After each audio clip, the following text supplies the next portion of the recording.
They'll tell you it was an electrical fire, a structural collapse, a liability issue. That's what they put in newspapers.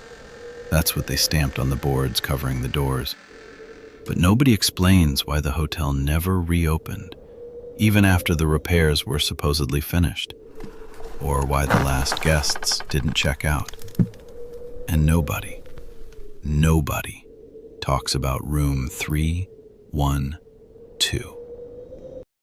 We found it behind a service road, half hidden by dead trees and weeds that had swallowed the parking lot. The sign out front still hung there, tilted, rusted, and somehow powered. Not fully, just enough to spell H-O-T. The rest of the letters were dead, or missing. The glass doors were cracked, the lobby was black, and the air smelled like wet carpet and something metallic.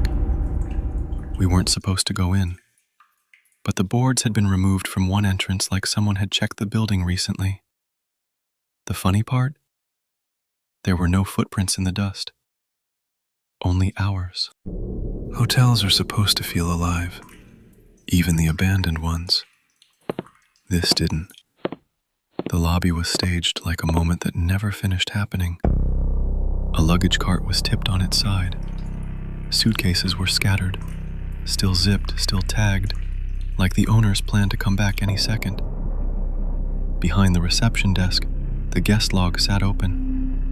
The last page had handwriting that trailed off mid-word, as if the pen stopped because the hand holding it stopped. We found keys still hanging on the wall behind the counter.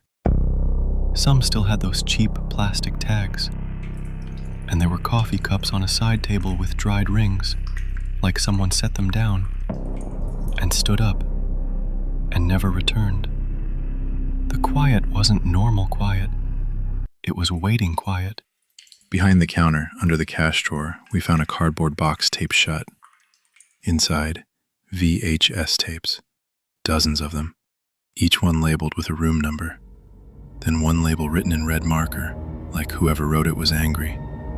Do not play. Room 312. My friend laughed, the nervous kind, because in horror stories that's the part where you stop. In real life, that's the part where curiosity becomes a problem. One tape sleeve was empty. A tape was already inside an old VCR on a shelf beneath the desk. I don't remember plugging anything in, but the CRT television on the counter lit up. A gray glow, a low hum, static crawling like insects across glass. Then, without anyone touching it, play. It was security camera footage. A hallway view. Patterned carpet, cheap wallpaper, doors evenly spaced like teeth. The lights flickered in a slow rhythm, like the building was breathing. At first, nothing happened. Then the camera jittered. Not like the tape was damaged, like the camera itself flinched. At the far end of the hall, right where the darkness got heavier, something stood there. A silhouette, human-shaped, but too still. Not swaying, not shifting, not even the tiny movements people make when they think nobody's watching. Just a person-shaped absence in the hallway. The tape hissed, and under it, breathing, close to the microphone, close enough to sound wet. The figure didn't move. The lights flickered again. The frame tore sideways, static burst, and when the image stabilized, the figure was gone. We switched tapes. Room 214. The footage was shakier, like handheld, home video. A family stood in the lobby, arguing in whispers. The father kept looking toward the elevator. The mother kept telling the kid not to look down the hall. The kid did anyway. And he said something I still hate remembering. He pointed at the hallway camera, right toward where we were watching from, and said, "Why is that man standing like that?" Nobody else reacted. like the parents didn't see him, or like they'd trained themselves not to. Then the audio cut for a second, and when it came back, you could hear a staff member hissing, "Back to your room. Keep the door locked. Do not use the elevator." The father asked why, and the staff member didn't answer. The tape cut out with a hard glitch, and for one frozen frame, just one, there was a face on screen. Not from the family, not from the lobby. A pale, stretched face, pressed close to the lens, like it was trying to climb out. Then it was gone. Room 307 was worse. It was a staff training tape, or at least it started like one. Someone filmed the hallways, the exits, the stairwells, narrating. "This is the north stairwell. This door stays locked." Then the narration stopped, and the person filming started whispering, like they were afraid the building could hear them. "We're not supposed to let guests leave. Management says it's safer this way. It's only happening on that floor." They turned the camera toward an elevator panel. The floor buttons were normal, 1 through 10, but above 10, there was a blank metal plate where another button used to be. The person filming traced a finger over it and said, "They removed it, but it still stops there."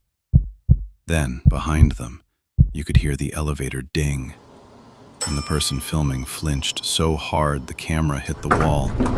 The doors opened. No one inside, but you could hear footsteps, like someone was walking around in the empty elevator car, just out of view. The doors stayed open too long, then they closed by themselves, and the camera zoomed in on the blank metal plate. For a second, the plate looked scratched, like it had letters carved into it. 3, 1, 2. We went back to the first tape, the hallway camera, the silhouette. We rewound it carefully, hit play. The timestamp should have been the same, but it wasn't. It flickered and displayed today's date, not 1998, today. The hallway looked darker, longer. The doors were spaced differently, like the building had stretched between frames. And the silhouette was closer. Not by walking, by existing closer. Like the tape didn't record distance the way real life does. My friend tried to laugh. He couldn't, because the breathing was louder now. And it wasn't just breathing. Under it, almost hidden, you could hear someone whispering with a voice like sandpaper. "Run away." Again.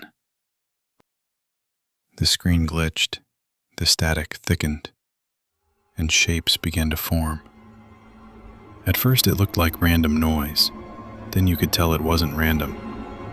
Faces pressed against the distortion, like the tape was a thin membrane holding them back. Mouths opened mid-scream, but the sound didn't match. The eyes were wrong. Not hollow like makeup. Wrong like they were looking through the screen at us. My friend paused the tape. The frozen image showed a hallway, but reflected in the polished edge of the wall trim, there was a shape behind the camera. Tall. Too close. As if it had been standing right behind whoever filmed it. And when we paused it, we realized something else. The reflection behind the camera was moving, even though the tape was paused.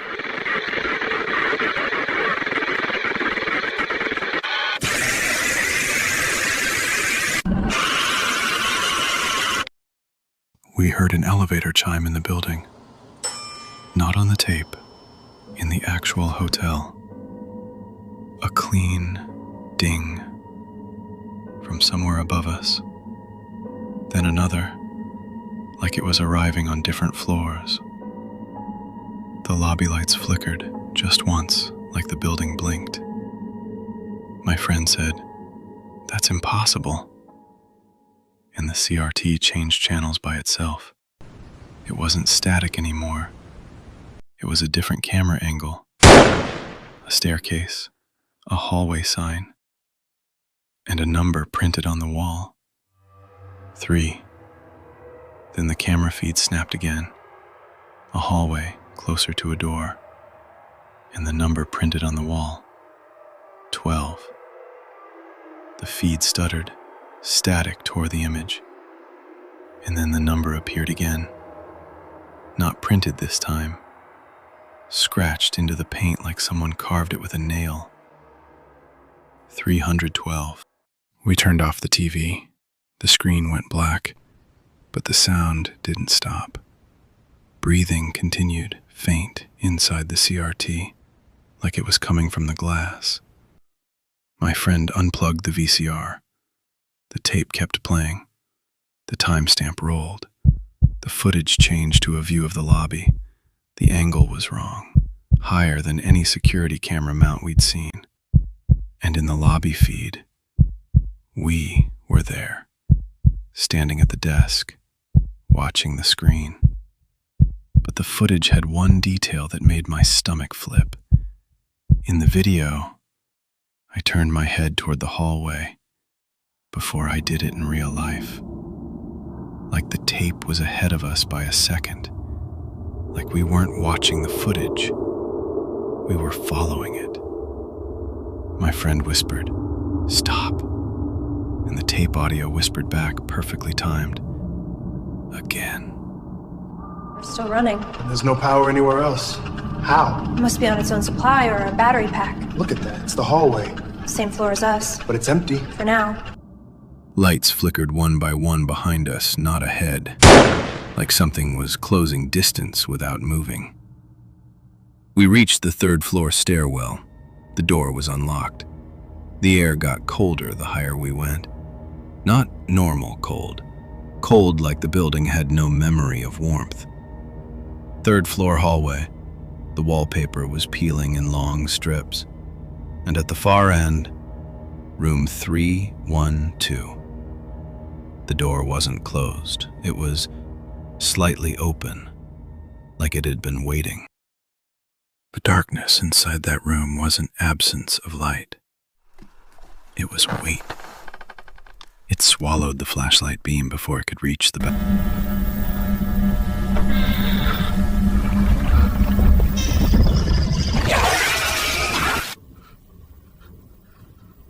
Right next to my ear. And then the door moved. Not opening, not closing, just shifting. Like something inside had leaned against it. My friend said my name, but his voice sounded wrong, like it came from too far away. And from inside the room, something unfolded. Not stepped out, not crawled, unfolded. As if it had been folded into the dark like paper. A tall shape, too long in the limbs, too smooth at the joints. And it didn't have a face. It had the suggestion of a face, a place where a face should be. And the darkness kept changing it, like the room couldn't decide what it was. Then the hallway lights went out behind us, all at once, no flicker, just gone. And the last thing I heard was the same whisper from the tape, right in my skull.